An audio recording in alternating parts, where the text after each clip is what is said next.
গত ক্লাসে আমরা যেটা শুরু করেছিলাম সেটা ছিল আর্মেচার রিঅ্যাকশন। তো ডিসি মেশিনে যেটা আমরা দেখেছিলাম, আর্মেচার রিঅ্যাকশনের কারণে প্রধানত দুটো সমস্যা তৈরি হতো। একটা ছিল এই ন্যাচারাল আর নিউট্রাল যে ম্যাগনেটিক প্লেন সেটা শিফট হয়ে যেত, এই মিডল পজিশন থেকে সরে যেত। জেনারেটরের ক্ষেত্রে জেনারেটর যেদিকে মুভ করে সেদিকে সরতো, আর যদি মোটর হয় তাহলে তার অপোজিটে সরে যেত। এই সরার ব্যাপারটা আবার ডিপেন্ড করতো the amount of load current. Okay? এবং এই নিউট্রাল প্লেন সরে যাওয়ার কারণে যেটা হতো সেটা হলো এই বরাবর যখন কন্ডাক্টরটা আসে তখন ব্রাশ কি করে কমিউটেটর সেগমেন্ট দুটোকে শর্ট করে দিত। অ্যাজ এ রেজাল্ট তখন কন্ডাক্টরে যদি কোনো ইনডিউসড ইএমএফ না থাকে তাহলে স্পার্ক থাকে না। বাট নিউট্রাল প্লেন সরে যাওয়ার কারণে যেটা হতো, যেহেতু সেই অবস্থায় ওই পজিশনে তখন ইএমএফটা জিরো হয় না, সেহেতু শর্টিং এর কারণে এখানে একটা স্পার্কিং হতো। এটা ছিল আর্মেচার রিঅ্যাকশনের একটা অসুবিধা। সেকেন্ড যে অসুবিধাটা ছিল সেটা হলো ওভারঅল ম্যাগনেটিক ফ্লাক্স উইকেনিং, অর্থাৎ আর্মেচার যে ফ্লাক্সটা প্রডিউস করে সেটা মেইন যে ফিল্ড ফ্লাক্স সেই ফ্লাক্সকে উইক করে। এবং দেখেছিলাম আমরা যে ম্যাগনেটিক ফ্লাক্স যেটা সেটা তার এই বিএইচ কার্ভের এই পজিশনে সাধারণত অপারেট করে। সো যখন সাবট্রাক্ট হয় তখন সে অনেক কমের দিকে চলে আসে। ধরেন এটা এই পজিশনে পোল এমএফ ছিল, সেখান থেকে আর্মেচার এমএমএফ মাইনাস করলে দেখেন অনেক কমে আসে, কিন্তু বাড়ার সময় যখন অ্যাড হয় তখন আর সে বেশি বাড়তে পারে না, বিকজ স্যাচুরেশন লিমিটটা সে ক্রস করে ফেলে আর কি। দ্যাটস সে আর বাড়তে পারে না। এজ এ রেজাল্ট যেটা হয়, ওভারঅল আমার অ্যাভারেজ যে ফ্লাক্স দ্য মেশিন এটা একটু রিডিউস হয়। এটা আমাদের জন্য একটা বড় প্রবলেম ছিল, কারণ ফ্লাক্স কমে গেলে ইএমএফ এর পরিমাণ কমে যায় জেনারেটরের ক্ষেত্রে, এবং মোটরের ক্ষেত্রে স্পিড কন্ট্রোলে বেশ ভালো ধরনের সমস্যা হয়। এখন আমরা দেখব, এটা গত ক্লাসে আমরা আলোচনা করেছিলাম। আজকের ক্লাসে আমরা যেটা দেখব, আর্মেচার রিঅ্যাকশন ছাড়াও ডিসি মেশিনে আর একটা প্রবলেম তৈরি হয়, সেটাকে আমরা বলি এল ডিআই বাই ডিটি ভোল্টেজ। আপনারা যদি সার্কিটের থিওরিটা মনে থাকে তাহলে দেখতে পাবেন এল ডিআই বাই ডিটি ভোল্টেজটা আসলে এটা কি। যখন আপনারা সার্কিট পড়েছিলেন, এসি সার্কিট, আপনাদের মনে থাকার কথা যে কোনো ইন্ডাক্টরের অ্যাক্রসে ভোল্টেজের ইকুয়েশন ছিল এল ডিআই বাই ডিটি। ওকে, তাহলে এই ডিসি মেশিনে সেটা কিভাবে কাজ করে দেখেন। এটা একটা ডিসি মেশিনের যে এ বি সি ডি এগুলো এক একটা কমিউটেটর সেগমেন্ট, এবং আমরা জানি যখন আমরা ল্যাপ ওয়াইন্ডিং দেখেছিলাম, এর সঙ্গে কয়েলের এক মাথা যদি থাকে তারপরে বির সঙ্গে কয়েলের আর একটা মাথা যায়। ল্যাপ ওয়াইন্ডিং এর ক্ষেত্রে আপনারা যদি একটু মনে করে দেখেন, পাশাপাশি ছিল দুইটা সেগমেন্ট এরকম আসতো। এখন দেখেন এখানে একটা এক্সাম্পল দিয়ে বুঝিয়েছে, আমরা এক্সাম্পলটা আলোচনা করব। খেয়াল করে দেখেন এই এক্সাম্পল অনুযায়ী যেটা বলতে চাচ্ছে, ধরেন এটা একটা মেশিন। ওকে, সেই মেশিনে ব্রাশ দিয়ে ফ্লো করতেছে, ধরেন একটা মোটর হিসেবে চিন্তা করি, 400 অ্যাম্পিয়ার কারেন্ট, এবং দুই ব্রাশের মাঝখানে প্যারালেল পাথ থাকে দুটো। তো দুটো প্যারালেল পাথে সমানভাবে 200 অ্যাম্পিয়ার করে কারেন্ট ভাগ হয়ে চলে যাচ্ছে। ওকে, এখন খেয়াল করে দেখেন, এবং কমিউটেটর সেগমেন্টের মোশনটা এই দিকে, আমার হাতের ডান থেকে বামের দিকে। ওকে, তাহলে খেয়াল করে দেখেন এই কমিউটেটর সেগমেন্ট, ধরেন আমার এই পয়েন্টারটা কমিউটেটর সেগমেন্ট, সে এখন এইখানে আছে। এইখান থেকে যখন এইখানে আসলো, এই যে দেখেন এ আর বি কে সে শর্ট করে দিল। শর্ট করে দেওয়ার পরে কি হবে দেখেন, সে যখন আর এখানে সরে আসলো, যখন এ তে সে সংযুক্ত ছিল তখন কারেন্টের ডিরেকশন ছিল কোন বরাবর, এই বরাবর, কিন্তু যখনই সে বি তে টাচ করবে কারেন্টের ডিরেকশন হবে এই বরাবর। ওকে, এটা দেখাই যাচ্ছে। যখন সে বিতে টাচ করবে কারেন্টের ডিরেকশন হবে এই বড়। এখন দেখেন এই যে অল্প সময়ের মধ্যে, খুবই অল্প সময় কিন্তু, হ্যাঁ কত সময়, এটা উদাহরণটা দেখলে আমরা বুঝবো। এই যে অল্প সময়ের মধ্যে এইখানে একটা কারেন্টের ডিরেকশন চেঞ্জ হলো, এইটার কারণে যেটা হয় এই দুই সেগমেন্টের মাঝে একটা ইন্ডাকটিভ ভোল্টেজ তৈরি হয়।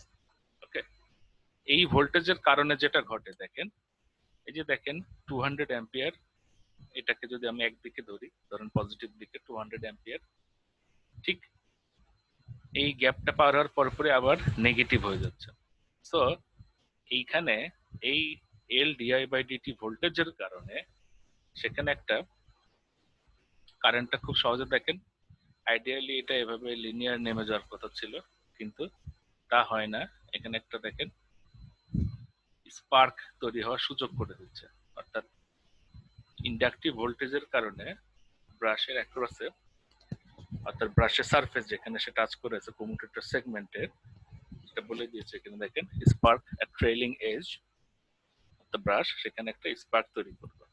ওকে, এখন আপনাদের মনে আসতে পারে স্যার এই ভোল্টেজ তো খুব বেশি হবে না, সো স্পার্ক এত বেশি তো হওয়ার কথা না। তো সেটাই উদাহরণটা দিয়ে বোঝানো হয়েছে। সেটা দেখেন এই মেশিনটা ধরে নেওয়া হয়েছে 800 আরপিএম, এই স্পিডে সে রোটেট করে। ওকে, তাহলে 800 আরপিএম এ যদি রোটেট করে তাহলে তার একটা রোটেশনে কত সময় লাগে? 1 মিনিট মানে 60 সেকেন্ড। ওকে, তাহলে 60 কে যদি আমরা 800 দিয়ে ভাগ করি তাহলে আমরা পাই 0.075 সেকেন্ড। ওকে, এবং এখানে মোট 50টা বলে দিয়েছে দেখেন, 50টা কমিউটেটর সেগমেন্ট রয়েছে। তাহলে এই সময়কে ফার্দার 50 দিয়ে ডিভাইড করলে আমরা পাই 0.0015 সেকেন্ড। এই সময়ের মধ্যে সে কি করবে? এক একটা ব্রাশকে, এক একটা এক একটা কমিউটেটর সেগমেন্টকে সে অতিক্রম করবে ব্রাশ আর কি, অর্থাৎ এক একটা কমিউটেটর সেগমেন্ট এই সময়টা পাবে ব্রাশের কন্ট্যাক্টটা। ওকে, তাহলে দেখেন এই মেশিনের ক্ষেত্রে ডিআই বাই ডিটি যদি হিসাব করি 400 অ্যাম্পিয়ার ডিভাইড বাই এত, সেটা দেখেন হিউজ একটা কারেন্ট পার সেকেন্ড। ওকে, সো এটা খুব অল্প সময়ের মধ্যে হলেও এই ইন্ডাকটিভ ভোল্টেজের কারণে এখানে একটা ভালো রকমের স্পার্কিং তৈরি হবে। ওকে, এটাকে সামটাইমস ইন্ডাকটিভ কিকও বলা হয়। So this is another problem in a DC machine. Okay, এই কুইক চেঞ্জের কারণে এখানে একটা ভোল্টেজ তৈরি হচ্ছে এবং সেই ভোল্টেজটা স্পার্ক প্রডিউস করতেছে। ওকে, নাও কাম টু দ্য পয়েন্ট।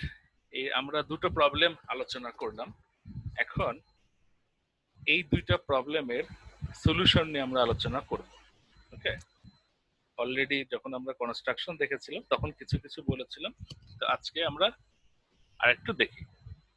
তো এই যে দুইটা প্রবলেম, একটা হলো আর্মেচার রিঅ্যাকশন এবং এলডিআই বাই ডিটি ভোল্টেজ, এই প্রবলেম দুটার সলিউশন হিসেবে সবার প্রথমে যেটা আসে গত ক্লাসে আলোচনা করেছিলাম, নাম্বার 1 হলো brush shifting, number 2 commutating poles or interpoles, number 3 compensating উইন্ডিংস।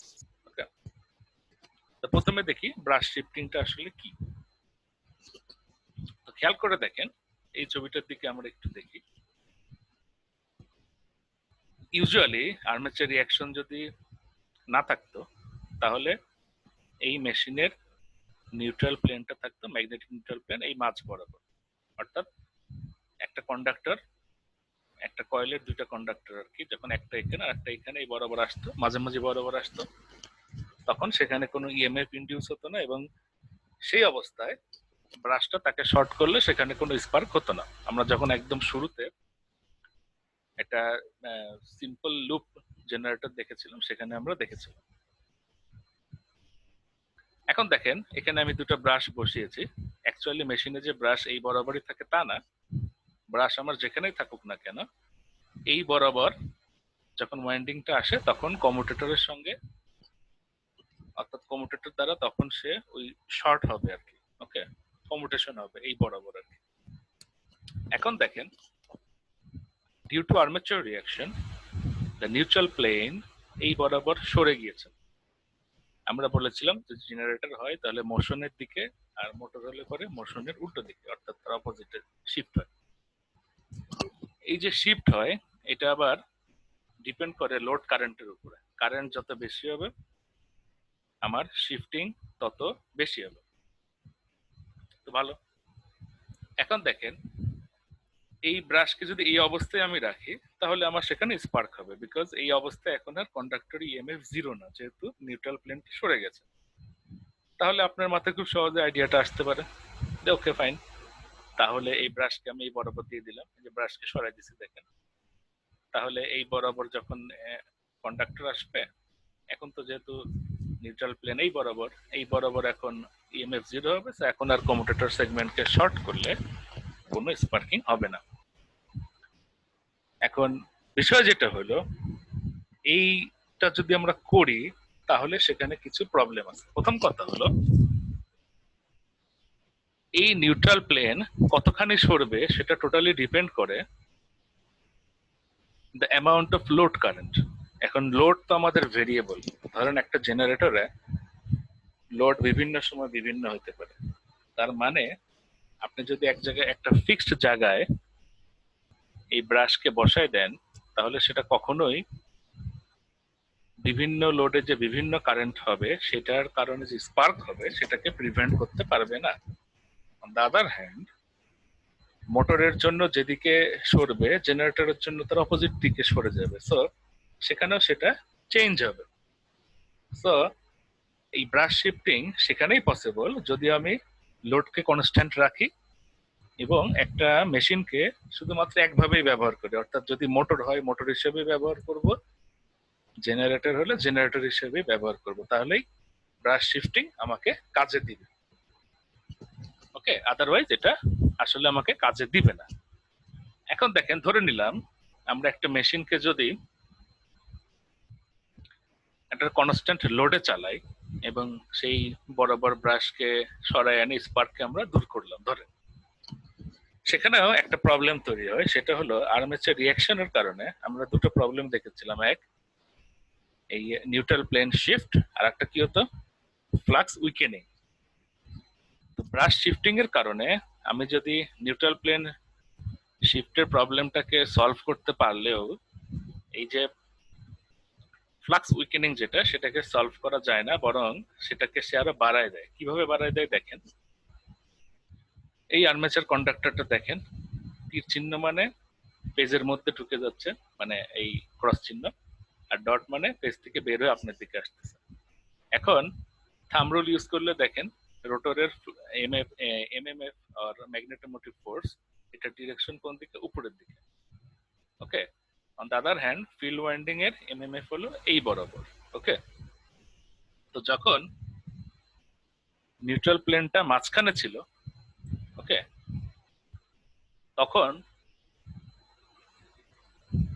এইখানে দেখেন এই বরাবর কোনো আমার ফ্লাক্সের কম্পোনেন্ট ছিল না, যেহেতু এটার উপর এটা লম্ব, সেই বরাবর কোনো কম্পোনেন্ট নাই।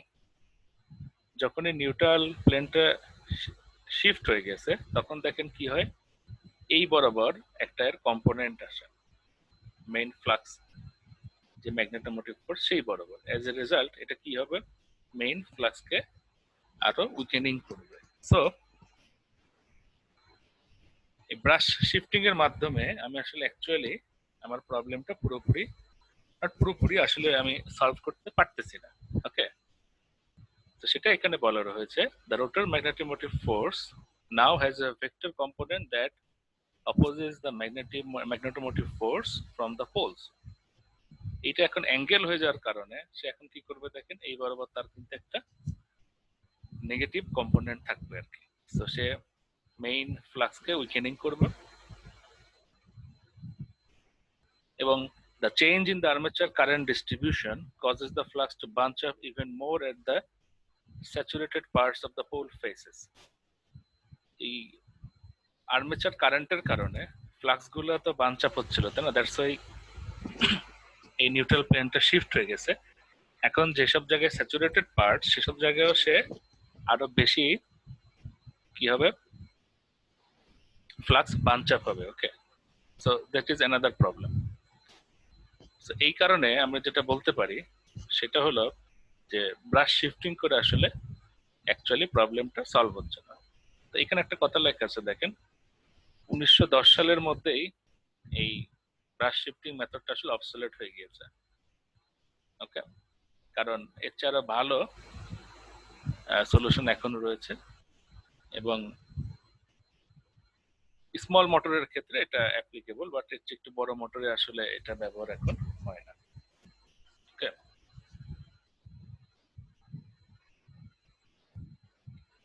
পরের সলিউশনটা আমরা দেখি। দ্বিতীয় সলিউশনটা হলো কমুটেটিং পোলস আর ইন্টারপোলস। ওকে, এটা আবার কি খেয়াল করে দেখেন, যখন আমরা কনস্ট্রাকশন পড়েছিলাম তখন আমরা দেখেছিলাম যে একটা মেশিনের মধ্যে এই যে মেইন পোল, এই যে এই ছবিটাই কনস্ট্রাকশন আমরা দেখেছিলাম, একটা দুইটা তিনটা চারটা মেইন পোল, মাঝখানে যে দেখেন ছোট ছোট চারটা রয়েছে, এগুলো হলো আমার, এগুলোকে বলে ইন্টারপোলস। ওকে, ইন্টারপোলের কাজটা আসলে কি? খুবই সহজ। প্রথম কথা, এই ইন্টারপোল এতটা ছোট, সে মেশিনের মেইন যে ফাংশন সেটাকে কোনো ডিস্টার্ব করে না। এই ইন্টারপোল শুধুমাত্র এই বরাবর যে কন্ডাক্টরটা থাকে, একটা কি দুইটা কন্ডাক্টর থাকে, তার উপর অ্যাপ্লিকেবল হয়, এর বাইরে না। সো এটার ওয়ার্কিং এরিয়া ছোট। সেটা করে কি দেখেন, কানেকশনটা একটু আমরা দেখি। ওকে, এই যে ইন্টারপোল দেখেন, এই যে দেখেন এখানে টু পোল মেশিন, এখানে দুটি ইন্টারপোল বসানো হয়েছে। এই ইন্টারপোল আর্মেচারের সঙ্গে সিরিজে কানেক্ট করা থাকে। ওকে, তাহলে দেখেন সিরিজে কানেক্ট করলে এটার সুবিধাটা কি সেটা আমরা একটু এবার দেখি। প্রথম কথা, আমাদের মেশিনের প্রবলেম কি কি ছিল আমরা যদি একটু দেখি। এক, the neutral plane shift হয় due to armature reaction. Okay, and সেখানে আরেকটা কি হয়, এল ডিআই বাই ডিটি ভোল্টেজের কারণে সেখানে আর একটা স্পার্ক হয়। ওকে, তাহলে এখন দেখেন এই কমিউটেটিং পোলের মাধ্যমে এটাকে কিভাবে দূর করা যায়।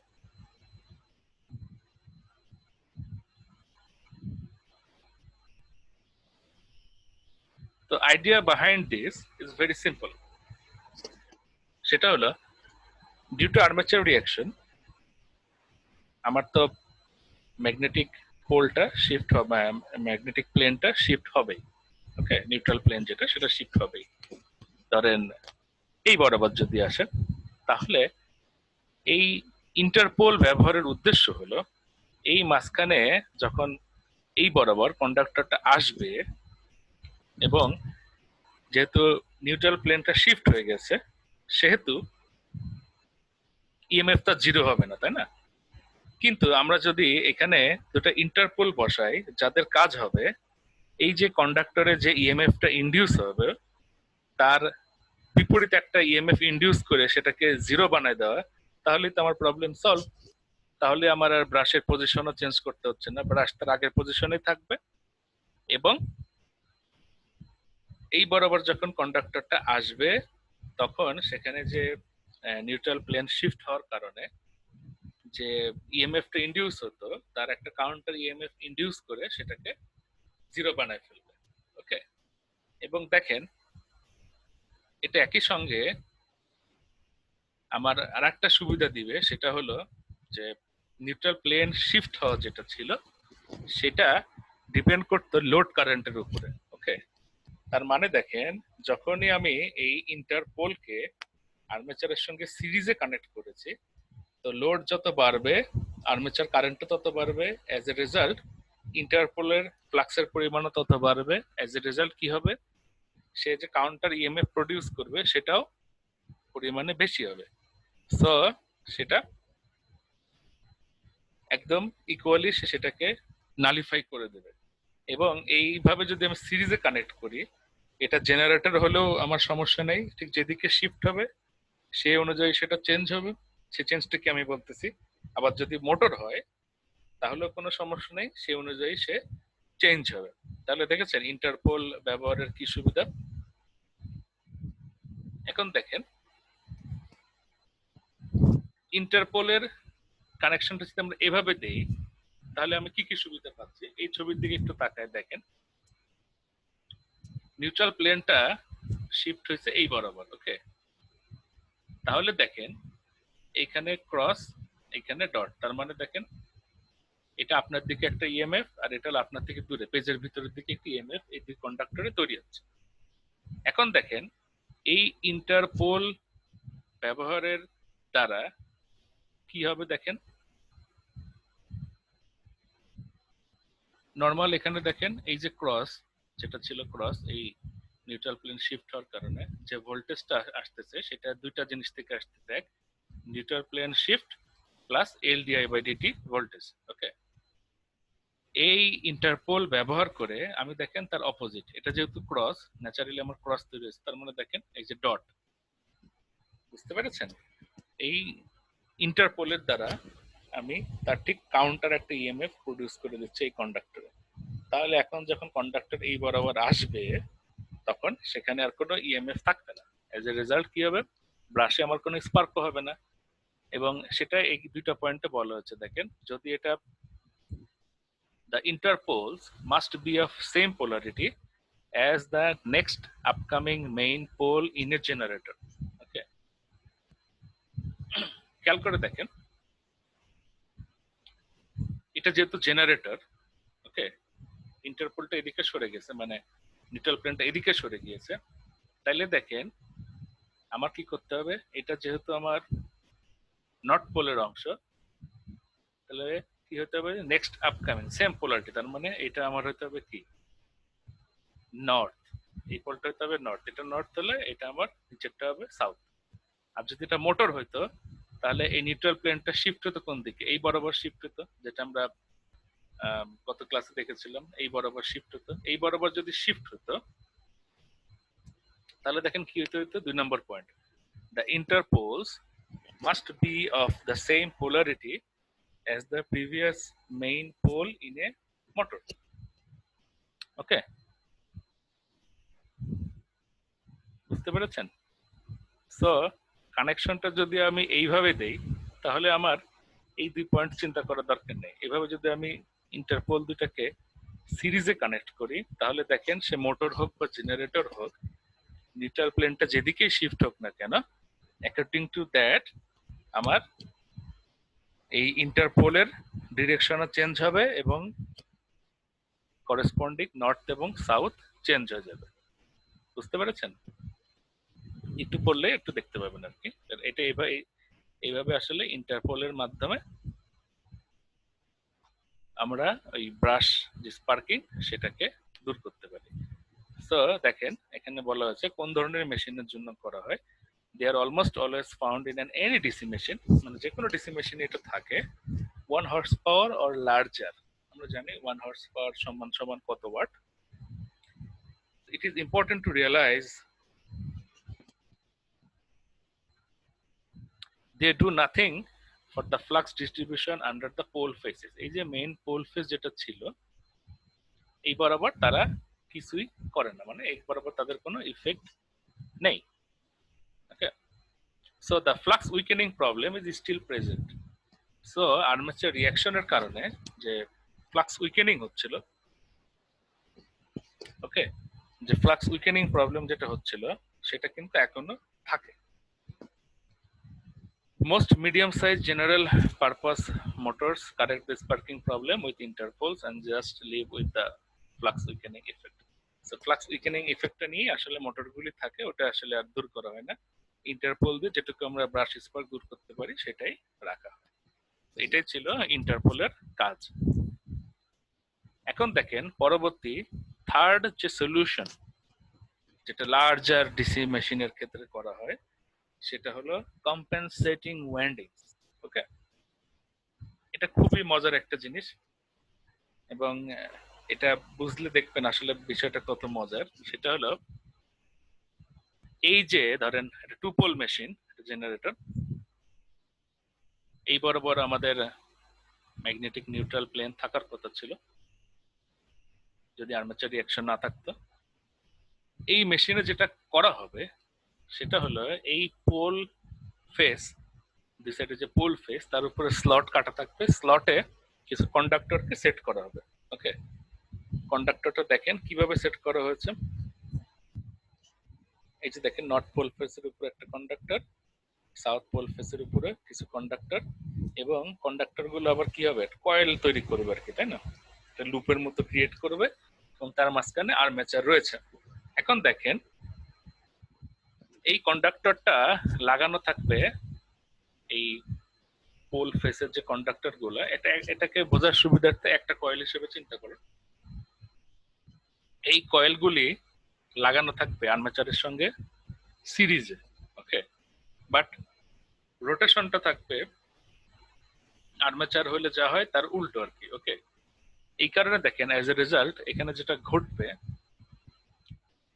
আর্মেচার একটা ফ্লাক্স প্রডিউস করবে, তাই না? আর্মেচার ফ্লাক্সের ইএমএফ এর ডিরেকশন দেখেন, আমরা কি জানি নর্থ পোল ফেস বরাবর ইএমএফ গুলো আপনার দিকে, আর সাউথ পোল ফেস বরাবর পেজের দিকে ঢুকে যাচ্ছে।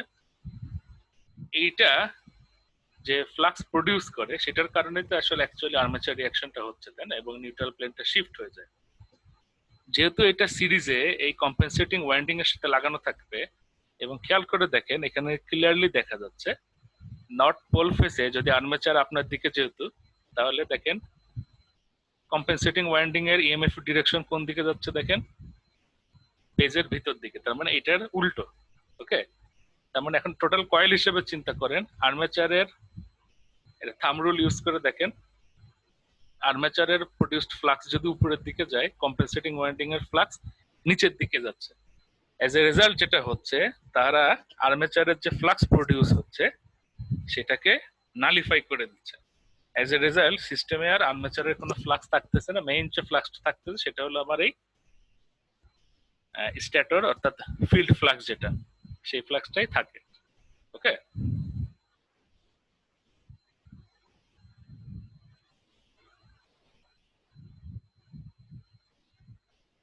তো একটু এই ছবিটা আমরা একটু দেখি, খেয়াল করে দেখেন এই যে আমার মেইন ফিল্ডের ম্যাগনেটোমোটিভ ফোর্স, রোটরের ম্যাগনেটোমোটিভ ফোর্স যা হবে তার উল্টা দেখেন কম্পেনসেটিং ওয়াইন্ডিং এর magnetomotive force. As a result তারা নালিফাই হয়ে যাবে, ফাইনালি থাকবে হলো গিয়ে আমার এইটা। তো এটাই হলো আমার কম্পেনসেটিং ওয়াইন্ডিং এর কাজ। ওকে, একটা বড় ছবি আমরা দেখি। এই ছবিটা আপনাদের কনস্ট্রাকশন পড়ানোর সময় দিয়েছিলাম, এটা আমাদের বইয়ের ছবি। তো কম্পেনসেটিং ওয়াইন্ডিং বড় বড় সকল ডিসি মেশিনে ব্যবহার করা হয়। এবং আরেকটা বিষয় খেয়াল করে দেখেন, এই ছবি থেকে দেখেন কম্পেনসেটিং ওয়াইন্ডিং রয়েছে, সাথে সাথে কিন্তু ইন্টারপোলও রয়েছে। ওকে, সো মেজর ডিসঅ্যাডভান্টেজ যদি আমি বলতে চাই সেটা হলো এটা এক্সপেন্সিভ হয়ে যায় আর কি। ওকে, বিকজ কম্পেনসেটিং ওয়াইন্ডিং যেখানে থাকে সেখানে কিন্তু ইন্টারপোলও ব্যবহার করা হয়, বিকজ কম্পেনসেটিং ওয়াইন্ডিং আর্মেচার রিঅ্যাকশনটাকে দূর করে, কিন্তু এল ডিআই বাই ডিটি ইফেক্ট যেটা থাকে সেটা কিন্তু সে দূর করে না। তো সেই এল ডিআই বাই ডিটি ইফেক্ট দূর করার জন্য আমার কিন্তু ইন্টারপোলটা দরকার হয়। ঠিক আছে, সো ইন্টারপোলও রেখে আবার এই কম্পেনসেটিং ওয়াইন্ডিং ও যদি রাখতে চান, বা দুটাই যেহেতু থাকে, সেহেতু মেশিনটা একটু এক্সপেন্সিভ হয়ে যায়। ওকে, এই কারণে যেখানে খুব আমাদের মোটরের খুব বেশি পারফরমেন্স দরকার বা severe nature of motors duty দরকার, সেখানে আমাদের আসলে এই কম্পেনসেটিং ওয়াইন্ডিং ব্যবহার করা হয়। তাহলে আমরা এট এ গ্ল্যান্স যদি বলি, তাহলে আমরা কি দেখলাম, ডিসি মেশিনে প্রবলেম ছিল দুইটা, এক আর্মেচার রিঅ্যাকশন, দুই ছিল এলডিআই বাই ডিটি ভোল্টেজ। আর্মেচার রিঅ্যাকশনের কারণে আমার নিউট্রাল প্লেন শিফট হয়, অ্যাজ ওয়েল এজ ফ্লাক্স উইকেনিং হয়। এলডিআই বাই ডিটির কারণে দুইটা কমিউটেটর সেগমেন্টের অ্যাক্রসে ভোল্টেজ তৈরি হয়। ইভেনচুয়ালি এই দুইটা সমস্যাই ব্রাশ স্পার্কিং তৈরি করে, যেটা ব্রাশের ক্ষয় করে এবং ব্রাশকে ড্যামেজ করে ফেলে। সো এই স্পার্কিং শুধু ব্রাশকেই ড্যামেজ করে না, এটা লঙ্গার টাইম যদি থাকে তাহলে আমাদের কমিউটেটর সেগমেন্টকেও ড্যামেজ করবে, মেশিনকে ড্যামেজ করবে। তো আমরা এটাকে প্রিভেন্ট করতে চাই। সেটা সলিউশন হিসেবে আমরা প্রথমে দেখলাম ছোট মেশিনের ক্ষেত্রে প্রযোজ্য, এবং এটা অনেক আগে ব্যবহার করা হতো, which is brush shifting, but যেটা করা খুব কঠিন because of variable nature of loads. এরপরে যে সলিউশনটা আমরা দেখলাম সেটা হলো ইন্টারপোজ। প্রেজেন্ট ডেটা আছে, ছোট মেশিনের ক্ষেত্রে ইন্টারপোল থাকে, এবং আরো বড় মেশিনের ক্ষেত্রে যদি আমরা যাই তাহলে ইন্টারপোলের পাশাপাশি আমরা যেটা ইউজ করি কম্পেনসেটিং ওয়াইন্ডিং। এটা ছিল আমাদের সলিউশন। এখানে একটা ইউটিউব লিংক দেওয়া রয়েছে, এটা অনেক পুরাতন একটা ভিডিওর লিংক। আপনারা এই যে প্রবলেম গুলো এখানে আমরা আলোচনা করলাম তার সলিউশন গুলো কিভাবে দেওয়া হয় সেটা এই 9 মিনিট 46 সেকেন্ড থেকে 13 মিনিট 4 সেকেন্ডের মধ্যেই আছে। এই ভিডিওটা দেখতে পারেন, মজা পাবেন আর কি। তো এইটুক পর্যন্তই, এই ক্লাসটা এখানেই শেষ।